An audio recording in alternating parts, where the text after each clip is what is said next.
How do we live outside of survival mode? What if the problem isn't that you're lazy, unmotivated, or broken? What if it's your nervous system overloaded, overworked, screaming into the void, trying to tell you, this isn't okay?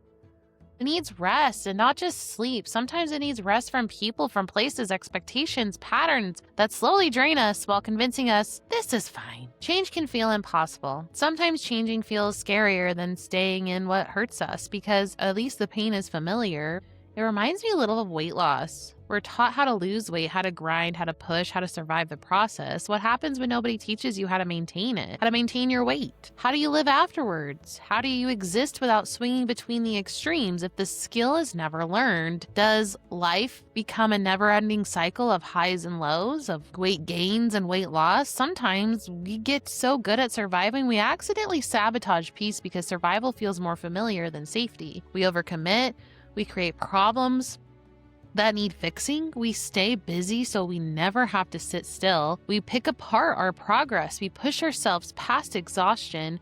We make messes just to have something we know how to clean up. We mistake stress for purpose. We confuse chaos with being alive. Maybe we were never taught what it means to feel safe enough to thrive. Welcome back to Thinking Out Loud. Hi, it's me, Kimberly. Before we begin, a quick note, this podcast is for reflection and conversation, not professional advice. Take what resonates and leave the rest. Here, we slow down and explore life's gray areas, especially in relationships and behavior patterns we can observe and reflect on. I'm not here to tell you what to think. I'm here to offer framework, be a sounding board, help you understand your relationships, strengthen your thinking, and hold space for complexity. Let's think out loud. I think we've become too judgmental of survival mode. I've seen people pity others only to end up in similar places later on. Sometimes it feels like projection, and I noticed the hypocrisy everywhere growing up. Me feeling sorry for other people, people feeling sorry for me, apologizing for me, warning people I was a lot, while also telling them to be nice to me. And honestly, that hurt a lot because many of the same people who viewed me that way were struggling too. They were overwhelmed, hurt, lost. Maybe they were just better at hiding it. But because I was honest about it, because I couldn't mask anymore, I became this non-consenting charity case. Meanwhile, I was simply trying to heal and make sense of my world, trying to figure out what thriving even meant. In a lot of my social circles growing up, I felt like nobody wanted to have that conversation. Maybe it was easier to hide behind, at least I'm not as bad as Kimberly, and honestly, I still find that hurtful. But over time, I've started focusing less on proving myself and more on healing myself and becoming who I want to be. I want to become so grounded in who I am that other people's perceptions stop defining me, while still holding compassion for them because I don't want to forget the past versions of myself. I don't want to be ashamed of her anymore. She did the best she could with what she knew. And she got us here. She got us places that I never knew I was capable of going.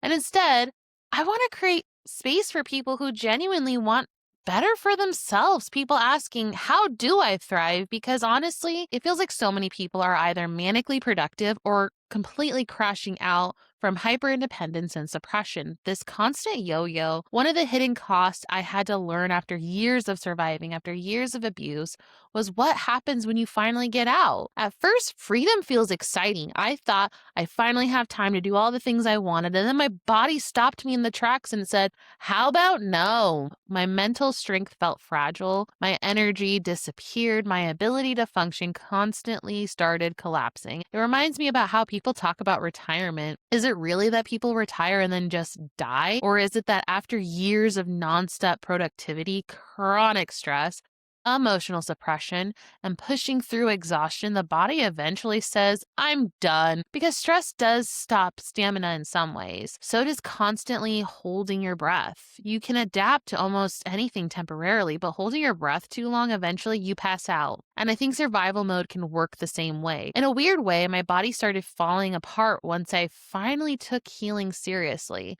I went from hiking constantly, honestly, probably overdoing it, to barely being able to get out of bed on the weekends because work drained every ounce of strength I had left. That's how little stamina remained underneath all that survival. I had to admit something uncomfortable. I had been abusing my own body just to keep functioning. Even while I was healing, even while I was learning lessons, I thought I had to deserve rest when I was doing stuff all the time, whether it was mentally or physically. At the time, I was letting go of people who genuinely did not have my best interest at heart. I started limiting my emotional exposures because sometimes relationships are 80-20. Most of the time, things are okay, but when things get bad, it becomes emotionally unsafe. Those time becomes so damaging, makes you feel like there's no stability in the relationship. Because how do you love someone and acknowledge they are unsafe for your nervous system, especially when they're good people? People can have good intentions and still cause real harm. Impact and intentions are not the same thing. We often see people hide behind phrases like, they're a good person, they didn't mean it, they were just having a bad day.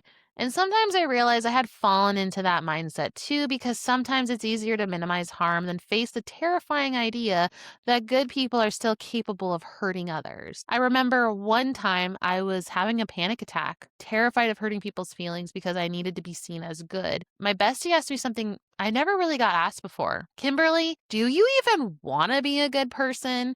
And without thinking, I said no, not because I want to be cruel, because in that moment, I realized I had been trying so hard to appear kind, appear a good girl, that I was portraying myself constantly. Being a good person is so subjective. I was smiling politely at people who kept throwing metaphoric wine on my dress like we were in some dramatic telenovela. I kept telling myself, be nice, include everyone. Don't single people out, Kimberly, even when I genuinely did not want certain people in my personal space anymore. That was hard to admit because I started realizing how often people force relationships out of obligation, family groups, friend groups, committees, clubs, people inviting each other while secretly disliking each other, resenting each other, gossiping afterwards. Like, do we really not have anything better to do than talk crap about people after we went to something?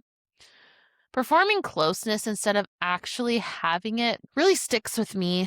And somehow, if you stop participating in the performance, you become the bad person.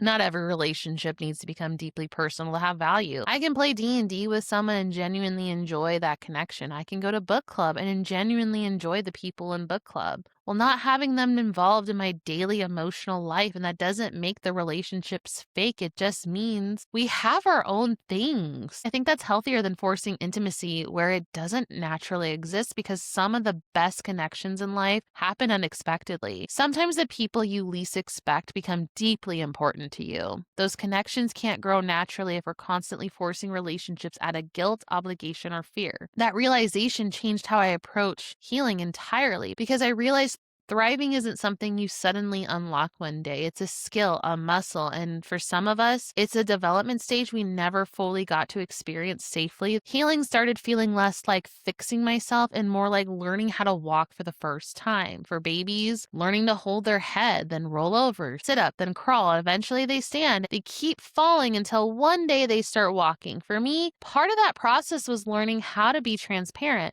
not necessarily vulnerable, at least not yet. It started about being honest with myself. One thing I began doing was writing thank you letters, even to the people who hurt me. Now, did I send them? Absolutely not, because they weren't for them, they were for me, and I needed help ending a cycle. I needed help because in a way I was addicted to drama and trauma. Sometimes I woke up, thank you for showing me who I don't want to become. Sometimes I realized, wow, I think you were trying to care about me. I just couldn't see your compassion through all the noise of pity and cruelty from others. Sometimes I was angry or crying or numb, but it was a start. It was me working my neck muscles. Then came rolling over, putting myself out there, writing letters to people I cared about. Only 2 people wrote back, and that hurt at first, but eventually I realized I don't always need to take it personal when I'm not chosen. Sometimes people simply don't have the capacity, and that's okay. Then came sitting up, learning I could still be thoughtful because I wanted to be, not because I needed validation back. Then came crawling, and wow, crawling was hard. Learning to trust, learning boundaries, learning how to recharge socially, learning how to repair hurt. Maybe most importantly was learning how to receive from others, because I realized when you only give and never allow others to give back, that imbalance can be